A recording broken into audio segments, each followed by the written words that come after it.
مومن کا کام نہیں ہے صدیق فاروق عثمان کی خلافت کا انکار کرنا مومن کا کام نہیں ہے، ان کی خلافت سے لڑنا مومن کا کام نہیں ہے۔ اور یہ سوچنے کی بات ہے، حضور کے بیانوں میں ترتیب ایسی ہوتی ہے، ابو بکر فی الجنہ پہلے نمبر پہ، عمر فی الجنہ دوسرے نمبر پہ، عثمان فی الجنہ تیسرے نمبر پہ، علی فی الجنہ چوتھے نمبر پہ۔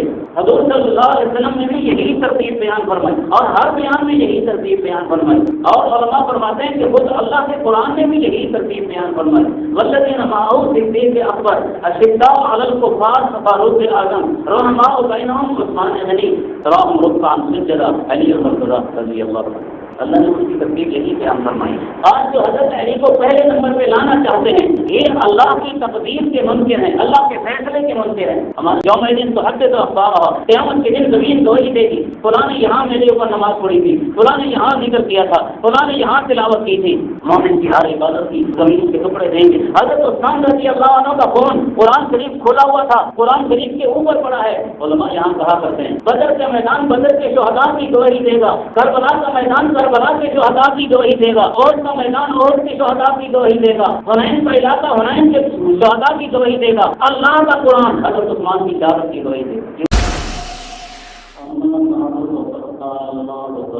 وتعالى في الكلام المجيد والفرقان الحميد أعوذ بالله من الشيطان الرجيم بسم الله الرحمن الرحيم لقد رضي الله عن المؤمنين إذ يبايعونك تحت الشجرة فعلم ما في قلوبهم فأنزل السكينة عليهم وأثابهم فتحا قريبا محمد رسول الله والذين معه أشداء على الكفار رحماء بينهم تراهم ركعا سجدا يبتغون فضلا من الله ورضوانا سيماهم في وجوههم من أثر السجود وقال النبي صلى الله عليه وسلم لكل نبي رفيق في الجنة ورفيق في الجنة عثمان أو كما قال النبي صلى الله عليه وسلم صدق الله مولانا العظيم وصدق رسوله النبي الكريم فنحن على ذلك من الشاكرين والشاكرين والحمد لله رب العالمين. محترم قرآن شریف کی دو آیات اور نبی پاک صلی اللہ علیہ وسلم کی حدیث مبارکہ پڑھی ہے۔ اللہ تعالیٰ نے ارشاد فرمایا تحقیق راضی ہو گیا اللہ مومنین سے جب میرے حبیب صلی اللہ علیہ وسلم مومنین آپ کی بیعت کر رہے تھے گراف کی نہیں تھی تو اللہ تعالیٰ نے اس کو جان لیا جو ان کے دلوں میں ہے تو اللہ نے ان پر سکینہ نازل فرمائی اور ان کو قریب کی فتح بدلے میں عطا فرمائی۔ دوسری آیت میں ارشاد فرمایا حضرت سیدنا محمد صلی اللہ علیہ وسلم اللہ کے رسول ہیں اور جو آپ کے ساتھ ہیں کافروں کا ساتھ ہیں آپ اپنے ربانگیر ہیں آپ دیکھیں گے نہیں رکوع سجود کی حالت میں اللہ کے فضل اور اس کی رضا کے حالت میں ان کی نشانی یہ ہے کہ ان کے چہروں میں سجدوں کے نشان ہوتے ہیں۔ حضور صلی اللہ علیہ وسلم کی حدیث فرمایا جنت میں ہر نبی کے لیے کوئی خاص دوست ہوگا، میرا خاص دوست حضرت عثمان رضی اللہ عنہ کو 18 حجت کو حضرت سیدنا عثمان رضی اللہ عنہ کی مظلومانہ شہادت ہوئی۔ حضور صلی اللہ علیہ وسلم کا ہر صحابی ایک ہیرا ہے، آسمان نبوت کا ایک ستارہ ہے۔ حضرت ابوبکر صدیق رضی اللہ عنہ بھی بہت مقام و مرتبے والے ہیں، حضرت عمر رضی اللہ عنہ بھی بہت مقام و مرتبے والے ہیں، حضرت عثمان رضی اللہ عنہ بھی بہت مقام و مرتبے والے ہیں۔ اگر حضور نبی پاک صلی اللہ علیہ وسلم کے صحابہ رضی اللہ عنہم کے بعد اور کوئی نیکی نہ ہوتی، صرف یہی صحابیت والی نیکی ہوتی، دنیا جہاں کے سارے عابد و زاہد لوگوں کی سب نیکیوں سے یہ نیکی بھاری ہے، صحابیت کا مقام مرتبہ۔ حضور نبی پاک صلی اللہ علیہ وسلم نے ارشاد فرمایا ان اللہ اختارنی، مجھے بھی میرے اللہ نے چنا ہے، میں خود نبی نہیں بن کے آیا، میرے اللہ نے مجھے چنا۔ واختار علی اصحابی، میرے صحابہ بھی میری مجلس میں خود نہیں آئے، میرے صحابی خود نہیں بنے، بلکہ اللہ نے میرے صحابہ کو میرے صحابی بنایا۔ وقار علی اصحابی، جیسے نبی کے چننے میں اللہ کے انتخاب میں غلطی نہیں ہو سکتی، حضور کے صحابہ رضی اللہ عنہ کے چننے میں بھی اللہ سے غلطی نہیں ہو سکتی۔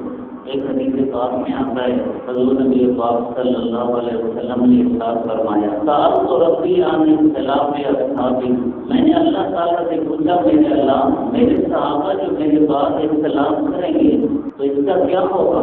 اللہ تعالیٰ نے فأوحى الله إلي، اللہ تعالیٰ نے وحی بھیجی، میرے حبیب ان اصحابک عندی بمنزلۃ النجوم فی السماء، آپ کے صحابہ میرے نزدیک آسمان کے ستاروں کی طرح ہیں، بعضها اقوى من بعض، جیسے آسمان سے کوئی ستارہ بڑا ہے کوئی چھوٹا ہے، کوئی کمزور ہے کوئی قوی ہے، ایسے ہی آپ کے صحابہ بھی ستاروں کی طرح ہیں، کوئی اونچے درجے کا ان سے کوئی کم درجے کا، لیکن سارے ہیں ستارے، ستارے پہ اندھیرا نہیں آ سکتا، ستارہ اندھیرے کو دور کرنے کا کام دیتا ہے، ستارے پہ اندھیرا نہیں آ سکتا، ستارہ اندھیرے کو دور کرنے کا کام دیتا ہے اپنی طاقت کے مطابق، ایسے ہی آپ کے صحابہ پہ اندھیرا نہیں آ سکتا، اختلاف ہوگا بھی تو ہی روشنی والے ہوں گے، یہ بھی سدائی تو میں سدائی تو، جیسے ستارے کو دیکھو تو رات کو راستہ پتہ چلتا ہے، میرے نبی صلی اللہ علیہ وسلم نے فرمایا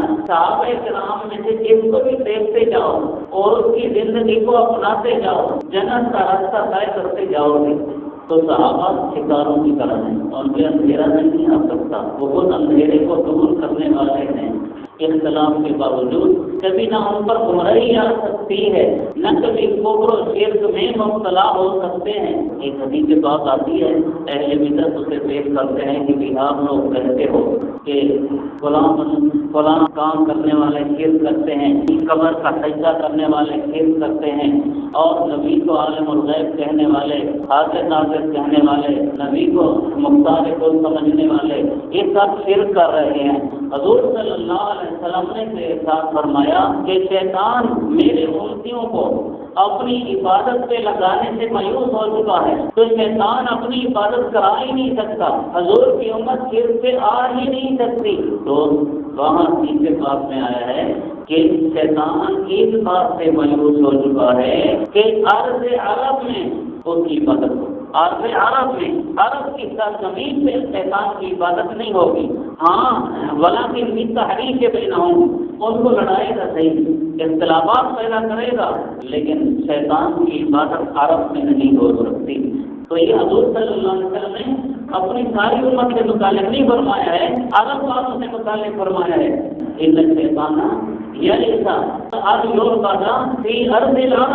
شیطان اس بات سے مایوس ہو چکا ہے کہ سرزمین عرب میں اس کی عبادت ہو، اسے مایوس ہو چکا ہے۔ یہ نہیں کہ پاکستان والے بھی شرک نہیں کر سکتے، ہندوستان والے بھی شرک نہیں کر سکتے، دوسری حضور صلی اللہ علیہ وسلم کی امت والے شرک نہیں کر سکتے، وہ کر سکتے ہیں، عرب والے نہیں کر سکتے۔ عرب میں تو اللہ تعالیٰ نے دجال کو جانے سے روک دیا، مکہ مکرمہ مدینہ طیبہ دجال نہیں جا سکے گا۔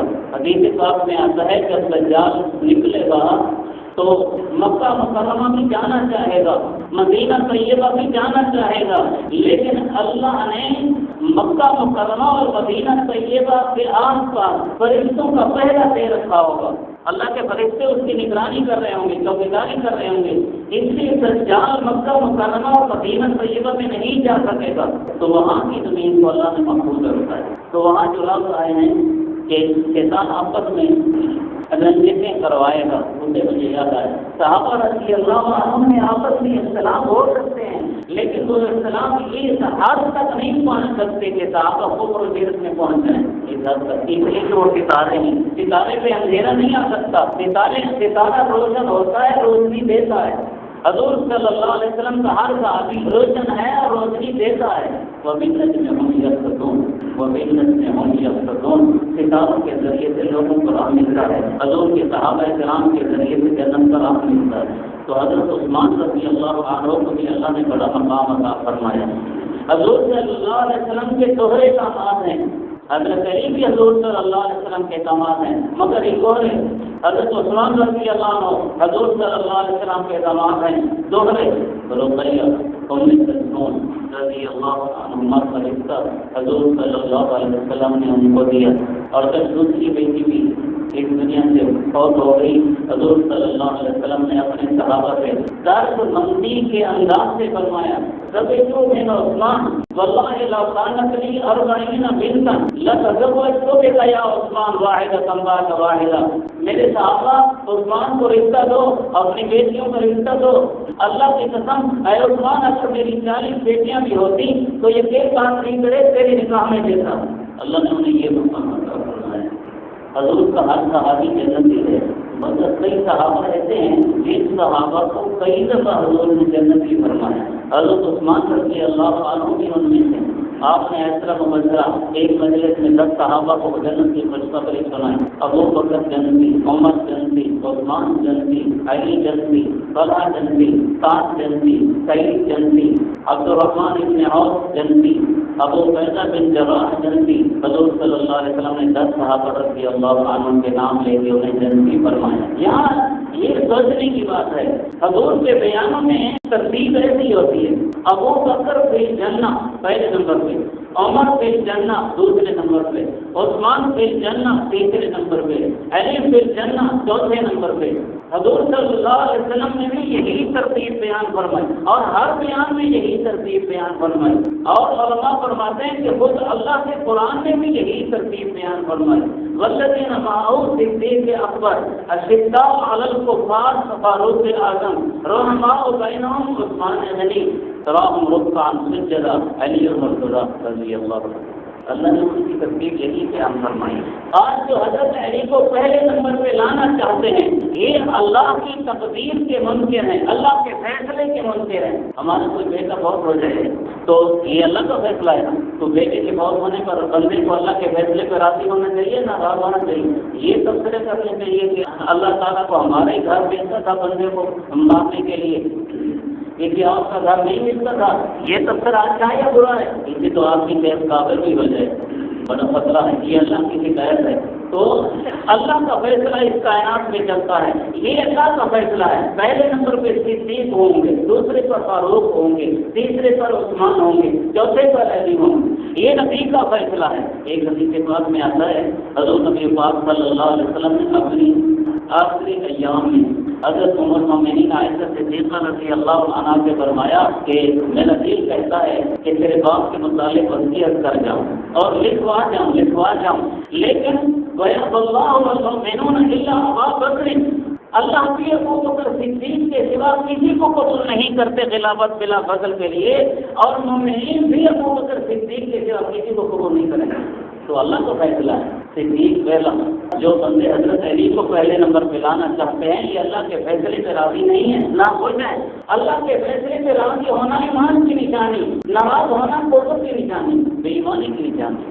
اور اللہ تعالیٰ نے خود قرآن کریم میں ذکر فرمایا تھا وعد اللہ الذین آمنوا منکم وعملوا الصالحات ليستخلفنهم في الارض كما استخلف الذین من قبلهم وليمكنن لهم دینهم الذی ارتضى لهم وليبدلنهم من بعد خوفهم امنا يعبدونني لا يشركون بي شيئا ومن كفر بعد ذلك فاولئک هم الفاسقون. اللہ تعالیٰ نے فرمایا میرے نبی کے صحابہ وعد اللہ الذین آمنوا منکم وعملوا الصالحات، تم میں سے جو اب مومن ہو چکے اور نیک اعمال کر رہے ہیں، جس وقت آیت نازل ہوئی اس وقت کے مومنوں، ایمان کے ساتھ اعمال صالحہ کرنے والوں، اللہ نے تم میں سے کئی ایمان و اعمال صالحہ والوں سے وعدہ فرمایا لَيَسْتَخْلِفَنَّهُمْ، ضرور ان کو زمین میں خلافت عطا فرما دے گا. کون دے گا؟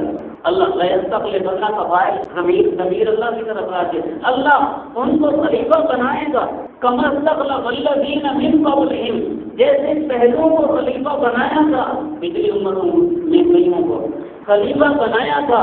لَيَسْتَخْلِفَنَّهُمْ، علماء جانتے ہیں لام تاکید کا نون مشدد بھی تاکید کا. لَيَسْتَخْلِفَنَّهُمْ، ضرور اللہ خلیفہ بنا کے رہے گا. منکم، تم میں سے جو اس آیت کے اترنے کے وقت تم موجود تھے، تم میں سے آیت کے اترنے کے وقت حضرت حسن نہ تھے، حضرت حسین نہ تھے، حضرت امام جعفر صادق نہ تھے، موسیٰ کاظم نہ تھے، تقی علی نہ تھے، علی رضا نہ تھے، حسن عسکری نہ تھے، امام مہدی بھی نہیں تھے، وہ اب تک بھی نہیں ہے، میں کو تم میں تھے۔ اس لیے علماء فرماتے ہیں کہ اس آیت کے اترتے وقت جو حضرات تھے انہیں فرمایا جا رہا ہے، اور اس وقت سے صدیق، فاروق، عثمان، علی، یہ 4 حضرات اس وقت موجود تھے جس وقت یہ آیت اتری ہے۔ اس لیے اس آیت میں ان 4 حضرات سے خلافت کا وعدہ کیا گیا۔ ٹھیک ہے، آیت کے اترتے وقت نہیں بتایا گیا کہ کن کن کو خلیفہ بنائیں گے، لیکن اللہ نے ان 4 کو ان میں سے منکم جو اس وقت موجود تھے جس وقت آیت نازل ہوئی، ان میں سے ان 4 کو خلافت دے کے اللہ نے بتا دیا جس کا وعدہ کیا تھا وہ کر کے دکھایا ہے۔ وعد اللہ الذین آمنوا، اس لیے تو اللہ نے آگے لفظ فرمائے ومن کفر بعد ذلک فاولئک هم الفاسقون، جو اس کے بعد انکار کرے گا یہ فاسق لوگ ہیں، یعنی یہ خلافت ان حضرات کو ملے گی، اس خلافت کا جو انکار کرے گا یہ فاسق لوگ ہیں، خلافت سے انکار کرنے والے فاسق لوگ ہیں۔ فاسق کے لفظ کا استعمال علماء فرماتے ہیں کافر پر بھی ہوتا ہے، بڑا فاسق کافر ہے، دوسرے نمبر پہ چھوٹا فاسق عام گناہگار مسلمان ہے، گناہ کرنے والا، اللہ کی نافرمانی کرنے والا مسلمان، یہ چھوٹا فاسق ہے، اور بڑا فاسق وہ کافر ہے۔ اس لیے خلفائے راشدین کی خلافت کا انکار فسق ہے، اور علماء نے لکھا ہے حضرت ابو بکر، عمر، عثمان رضی اللہ عنہ ان کی خلافت کا منکر، خصوصاً حضرت ابو بکر عمر کی خلافت کا منکر یہ مسلمان نہیں ہے۔ آپ لوگ بھی سنتے رہتے ہیں امام بارگاہوں سے اذان آیا کرتی ہے، اللہ اکبر اللہ اکبر اللہ اکبر اللہ اکبر، اشہد ان لا الہ الا اللہ، اشہد ان محمد رسول اللہ، آگے اشہد ان امیر المؤمنین و امام المتقین علی ولی اللہ وصی رسول اللہ و خلیفۃ بلا فصل، یہ جو خلیفۃ بلا فاصل کا کلمہ ان لوگوں نے بولا ہے، قرآن کی اس آیت کا انکار کیا ہے، اس لیے قرآن کی آیت کی انکار کرنے کے بعد ہم انہیں مسلمان کہتے ہیں۔ جو قرآن شریف کی ایک لفظ کا انکار کرے وہ مسلمان ہے، جو ایک پوری آیت کا انکار کرے، آیت کے مضمون کا انکار کرے، وہ کیسے مسلمان؟ اس لیے یہ کلمہ بولنے والے، ایسی اذانیں دینے والے یہ مسلمان نہیں ہیں، قرآن کی آیت کا انکار ہے۔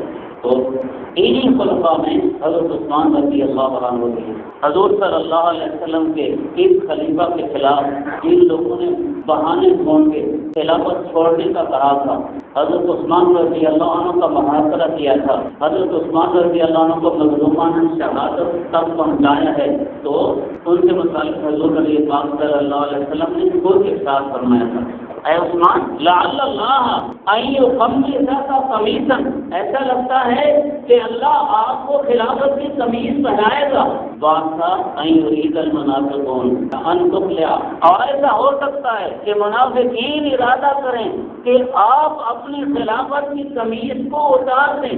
خیال کرنا خلافت کی قمیص نہیں اتارنا، یہ اعلان فرمایا حضور صلی اللہ علیہ وسلم نے، ایسا ہو سکتا ہے کہ اللہ آپ کو قمیص خلافت کی پہنائے، اور پھر منافقین ارادہ کریں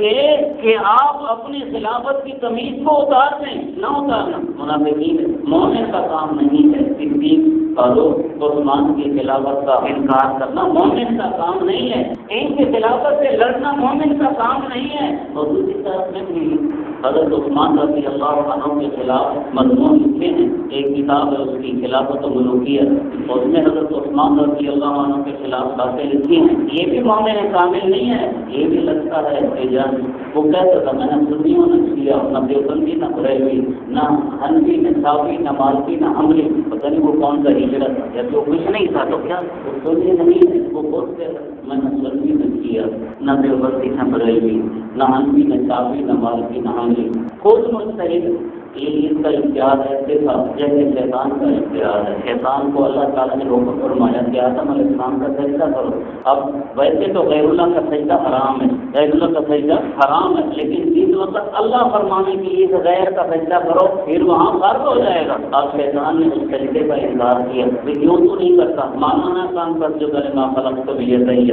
اب تک برتا انگل کا من العالی، کیوں تو سجدہ نہیں کرتا جس کو میں نے اپنے ہاتھ سے دست قدرت سے پیدا کیا ہے اس کا سجدہ تو کیوں نہیں کرتا؟ تکبر کرتا ہے یا تو ہے ہی بڑائی والوں میں سے؟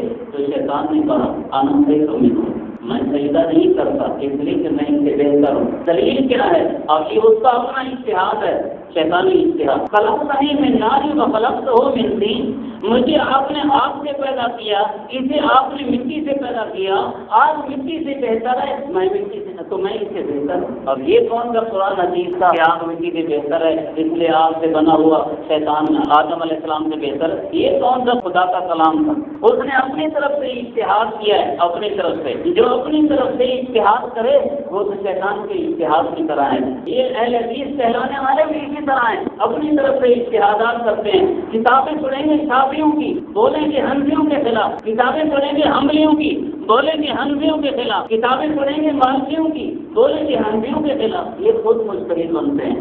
ان کے اجتہادات بھی ایسے ہی ہیں، اجتہاد کی ضرورت نہیں ہے آج کے دور میں۔ ہاں نیا مسئلہ پیش آ جائے تو جو علم میں رسوخ رکھتا ہو اس کے لیے گنجائش ہے، لیکن ایک وہ شخص جسے عربی پڑھنا بھی نہیں آتا وہ کہے میں امام ابو حنیفہ کے پیچھے نہیں چلتا ہوں، تو وہ ایسا خطو ہے جیسے بیٹا کہے میں باپ کے پیچھے نہیں چلتا۔ اب بیٹا باپ کے پیچھے جو نہ چلے وہ کہے میں باپ کے پیچھے نہیں چلتا، یہ اس پیچھے کو ہمارے لوگ تو کہتے ہیں یہ حلالی نہیں، ایسے کہتے ہیں نا۔ باپ کا راستہ اور ہے، بیٹے کا راستہ اور ہے، تو مجتہدین کا راستہ اپنا ہے، اور یہ مجتہد راہوں کے اپنا راستہ اختیار کرتے ہیں، ہمارا راستہ اپنا ہے۔ ایک دفعہ کسی نے ان سے پوچھا کہ جی بھینس حلال ہے یا حرام ہے؟ آخر بھینس کا ذکر قرآن میں نہیں، حدیث میں نہیں، صحابہ کے اقوال میں نہیں۔ بھینس حلال ہے یا حرام ہے؟ یہ حلال ہے۔ اچھا کیسے حلال ہے؟ ایسے حلال ہے جیسے گائے حلال ہے۔ اچھا پھر گائے کیوں حلال ہے جس کی وجہ سے آپ نے بھینس کو بھی گائے کی طرح سمجھا؟ کہنے لگے کہ گائے کی بھی چار سامنے ہیں، بھینس کی بھی چار سامنے ہیں۔ تو کہنے والوں نے کہا پھر کتیا کی بھی چار سامنے ہیں اور گدھے کی بھی چار سامنے ہیں، وہ بھی میرا حلال ہو سکتے ہیں۔ لگے ہاں جنگلی گدھا حلال ہے، جنگلی گدھا حلال ہے۔ تو بھائی اچھا جنگلی گدھا کیوں حلال ہے؟ اس لیے کہ وہ شکار نہیں کرتا، اور حدیث میں آتا ہے جو شکار کرے پنجو سے شکار کرے اور کاڑوں سے شکار کرے وہ حلال نہیں، اور یہ جنگلی گدھا شکار نہیں کرتا اس لیے یہ حلال ہے۔ جنگلی گدھے نے تو شکار نہیں کیا، یہ آپ کے گھر کے گدھے نے شکار شروع کر رکھا ہے کہ یہ حرام ہے اور وہ حلال ہے۔ آخر یہ جنگلی اور اپنے گھر کے گدھے میں کیا فرق کیا؟ کیوں فرق کیا؟ ایسے ہی ان کے اتحاد ہوتے ہیں۔ پھر کہا کہ انہیں اگر اس طرح میں اتحاد درست ہے کہ بھی گائے کی بھی چار ٹانگیں ہیں، بھینس کی بھی چار ٹانگیں ہیں، اس لیے گائے کی طرح بھینس بھی حلال ہو گئی، تو جیسی آپ کی ماں ویسی آپ کی بیوی، تو دونوں ایک جیسے ہوں، جیسی آپ کی ماں ویسی آپ کی بیوی، جیسی آپ کی بہن ویسی آپ کی بیوی، جیسے آپ کی بیٹی ویسے آپ کی بیوی، تو سب حلال ہونے چاہیے۔ پھر ایک ہی جیسے تو ہیں، فرق صرف ہے اتنا کہ وہ ماں ہے، وہ بیٹی ہے، وہ بہن ہے، وہ بیوی ہے، فرق تو اتنا ہی ہے۔ شکل کے اعتبار دونوں کی ایک دو ٹانگیں، دونوں کا چہرہ ویسا، دونوں کے بازو دو، سارا کچھ سر سے لے کر پاؤں تک سارا جسم ایک جیسا۔ اگر وہاں ایک جیسا ہونے کی وجہ سے گائے کی وجہ سے بھینس حلال ہے تو یہ ماں بہن بیٹی اور بیوی میں کیوں بات کر رہے ہیں؟ یہ کیا سمجھے تو اصل میں گائے اس لیے حلال ہے کہ گائے بھی جو گلی کرتی ہے اور بھینس بھی جو گلی کرتی ہے، اور یہ تو مجتہد جانتے ہیں کہ دونوں میں خصوصیت ایک جیسی کون سی ہے جس کی وجہ سے وہ بھی حلال ہو وہ بھی حلال ہو۔ یہ آ جائیں گے آپ کے پاس، اس فکر سے بھی اپنے کو بجایا کریں، یہ آ جائیں گے آپ کے پاس جی امام ابو حنیفہ کو چھوڑو۔ اچھا امام ابو حنیفہ کو چھوڑو اور آپ کو امام مانیں؟ ہاں یہی دعوت دیتے ہیں، امام ابو حنیفہ کو چھوڑو اور ہمیں امام مانو، امام ابو حنیفہ کو چھوڑو ہمیں امام مانو۔ ہمارے ایک دوست ہیں انہوں نے ایک آدمی سے گفتگو کی، وہ کہنے لگا کہ جی قرآن آسان ہے، ہر کوئی سمجھ سکتا ہے، آپ بھی سمجھ سکتے ہیں، آپ کو ضرورت نہیں ہے کسی عالم سے سمجھنے کی۔ اچھا جی اچھا آسان ہے تو پھر بتائیں، آپ مجھے سمجھائیں۔ کہنے لگا ہاں بالکل میں آپ کو سمجھاتا ہوں۔ اچھا شروع کرتے ہیں بسم اللہ الرحمن الرحیم۔ کیا ترجمہ ہے اس کا؟ بسم اللہ الرحمن الرحیم کا ترجمہ کیا بات ہے؟ شروع کرتا ہوں اللہ کے نام سے جو بہت مہربان بہت رحم کرنے والا ہے۔ تو لفظوں کو دیکھیں تو آپ کو وہ لفظ نہیں ملے گا جس لفظ کا ترجمہ یہ ہو کہ شروع کرتا ہوں، لفظوں کو دیکھیں تو آپ کو وہ لفظ نہیں ملے گا۔ تو ہمارے دوست نے کہا کہ اچھا بتاؤ یہ شروع کرتا ہوں قوم تلاوت کا ترجمہ، آسان ہے نا، آسان ہے قرآن شریف، تو یہ شروع کرتا ہوں قوم تلاوت کا ترجمہ۔ جنہیں بسم اللہ کا ترجمہ نہیں آتا وہ بھی مجتہد بنتے ہیں، چھوڑو امام ابو حنیفہ کو، چھوڑو امام شافعی کو، چھوڑو امام مالک کو، چھوڑو امام احمد کو، ہم بہت مجتہد ہیں۔ باتوں میں سمجھانے کی کئی باتیں آ جاتی ہیں، میں صرف اپنے موضوع کی طرف آتا ہوں۔ اللہ نے حضرت عثمان رضی اللہ عنہ کو بہت مقام عطا فرمایا، شوہر داماد ہیں، اور خامد بیوی نے حبشہ کی طرف اکٹھی ہجرت فرمائی۔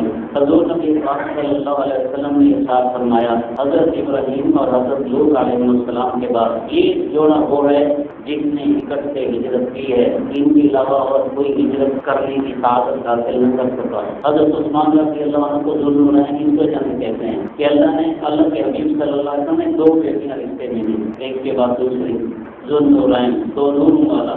حضور صلی اللہ علیہ وسلم کی بیٹیاں نور ہیں، تو حضور نور بھی نہیں ہے، حضور بھی نور نبوت۔ اس کا یہ معنی نہیں ہے کہ بشر نہیں ہے، بشر بھی ہیں، نور بھی ہیں۔ بشر آپ کی ذات ہے، نور آپ کی صفت ہے۔ جیسے میں انسان ہوں، آپ جو قرآن ہونا بھی صفت ہے، اور یہ ایک دوسرے کے متضاد نہیں ہے۔ حضرت عثمان رضی اللہ عنہ ایک دفعہ حضور نبی پاک صلی اللہ علیہ وسلم ایک پہاڑ پر تھے، پوری حدیث سنا دوں۔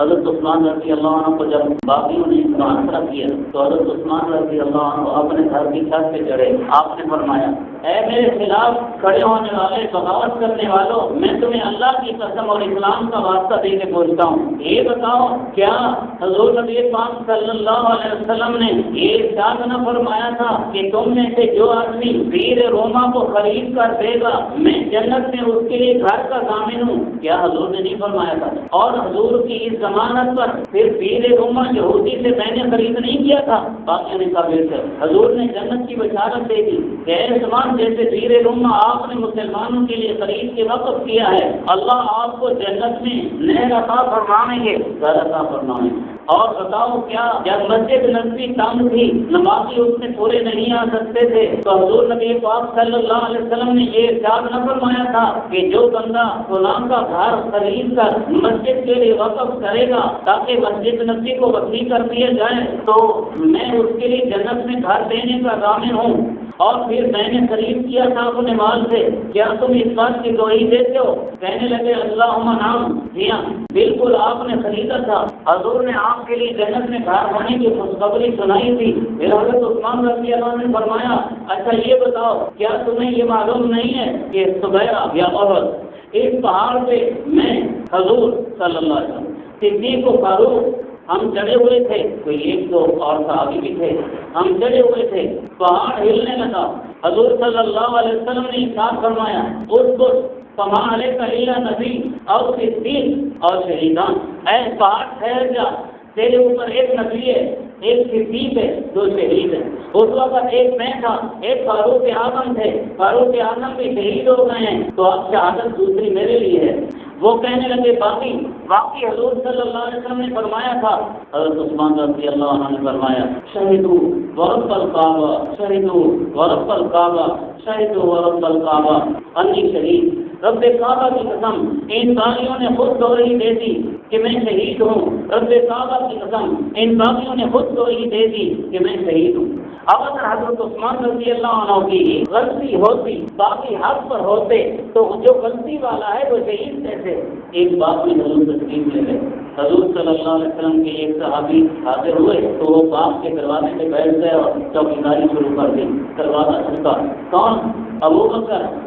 میرے لیے حضور صلی اللہ علیہ وسلم سے اجازت مانگے کہ میں بھی حاضر ہو جاؤں۔ تھوڑی دیر کے بعد حضرت عمر، پھر حضرت عثمان، پھر حضرت علی، جب حضرت ابوبکر صدیق رضی اللہ عنہ حاضر ہوئے، حضور نے فرمایا اذن لہ وبشرہ بالجنہ، انہیں اجازت بھی دے دو، جنت کی خوشخبری بھی دے دو۔ حضرت عمر آئے تو حضور صلی اللہ علیہ وسلم نے فرمایا اذن لہ وبشرہ بالجنہ، انہیں اجازت دے دو اور جنت کی خوشخبری بھی سنا دو۔ پھر حضرت عثمان آئے، حضور نے فرمایا اذن لہ وبشرہ بالجنہ علی بلوى تصیبہ، عثمان کو بھی جنت کی خوشخبری بھی سنا دو، لیکن ساتھ ساتھ ایک آزمائش آئے گی، آزمائش یہی تھی، آپ کے خلاف بغاوت کی گئی، حضرت عثمان مظلوم تھے تو 18 حجہ کو ان کی شہادت ہوئی ہے۔ مہینے سے زیادہ حضرت عثمان کا پانی وغیرہ بند کیا گیا۔ محرم آ رہا ہے، لوگ امام حسین کو تو روئیں گے، امام حسین کو تو یاد کریں گے، سنی بھی شیعہ بھی، اور جبکہ شیعہ بیان کرتے ہیں امام حسین کا 3 دن پانی بند ہوا، اس کا 3 دن پانی بند ہوا، اس پہ روتے ہیں، اس کا دن مناتے ہیں اور اس کو یاد رکھتے ہیں، اور اس کا 1 مہینہ یا مہینے سے بھی زیادہ پانی بند ہوا اسے کوئی بھی یاد نہیں رکھتا۔ اخیر ایام میں حضور صلی اللہ علیہ وسلم کی خواب میں زیارت ہوئی، حضور صلی اللہ علیہ وسلم نے ارشاد فرمایا عثمان حسلوکا، آپ کا لوگوں نے محاصرہ کر رکھا ہے، جی ہاں، حسلوکا، لوگوں نے آپ کو پیاسا چھوڑ رکھا ہے، جی ہاں۔ اعمال امت کے پیش ہوتے ہیں حضور صلی اللہ علیہ وسلم پر، حضور عالم الغیب نہیں۔ اس طرح سے حضور کو پیاسا ہونا بھی محاصرہ بھی پتہ چلا، اللہ نے بتایا، آپ نے ایک بالٹی کی، فرمایا یہ پی لو، پانی پی لو۔ حضرت عثمان رضی اللہ عنہ نے جنت کا وہ پانی دنیا میں پیا ہے، باقی سے جنت کا پانی دنیا میں پیا ہے۔ صبح کو اٹھے ہیں، حضرت عبداللہ بن سلام آئے ہیں، حضرت عبداللہ بن سلام رضی اللہ عنہ کو خوش ہو کے فرمایا عبداللہ رات مجھے خواب میں حضور کی زیارت ہوئی، حضور صلی اللہ علیہ وسلم نے مجھے اپنی بالٹی میں پانی پلایا ہے جس کی ٹھنڈک کبھی میں اپنے سینے میں محسوس کرتا ہوں۔ اور حضور نے فرمایا خواب میں اگر تمہاری چاہت ہو تو اللہ سے دعا کر کے تمہاری مدد کراؤں، اور اگر چاہو تو کل کا روزہ ہمارے ساتھ افطار کرو۔ عرض کیا یا رسول اللہ بس میری چاہت یہ ہے کہ کل کا روزہ آپ کے پاس افطار کرو۔ حضرت عثمان روزے کے ساتھ تھے، جمعے کا دن تھا، اسی دوران شہید کیے گئے، اور حضور کے پاس یقینی بات ہے کہ روزہ جا کے افطار کیا ہے۔ جو شخص جہاں نیکی کرے وہ جگہ اس شخص کی اس نیکی کی گواہی دے گی قیامت کے دن، یوم دن تو حد تو اخبار، قیامت کے دن زمین گواہی دے گی، فلاں نے یہاں میرے اوپر نماز پڑھی تھی، فلاں نے یہاں ذکر کیا تھا، فلاں نے یہاں تلاوت کی تھی۔ مومن کی ہر عبادت کی زمین کے ٹکڑے دیں گے۔ حضرت عثمان رضی اللہ عنہ کا فون قرآن شریف کھولا ہوا تھا، قرآن شریف کے اوپر پڑا ہے۔ علماء یہاں کہا کرتے ہیں بدر کا میدان بدر کے شہداء کی گواہی دے گا، کربلا کا میدان کربلا کے شہداء کی گواہی دے گا، احد کا میدان احد کے شہداء کی گواہی دے گا، حنین کا علاقہ حنین کے شہداء کی گواہی دے گا۔ اللہ کا قرآن حضرت عثمان کی شہادت کی گواہی دے گا کہ ان کی شہادت اللہ کے قرآن پر پہلا جو فون گرا ہے اللہ کے قرآن میں گرا ہے۔ اللہ تعالیٰ ہمیں صحابہ رضی اللہ عنہ کی محبت نصیب فرمائے۔ آخر دعوانا الحمدللہ۔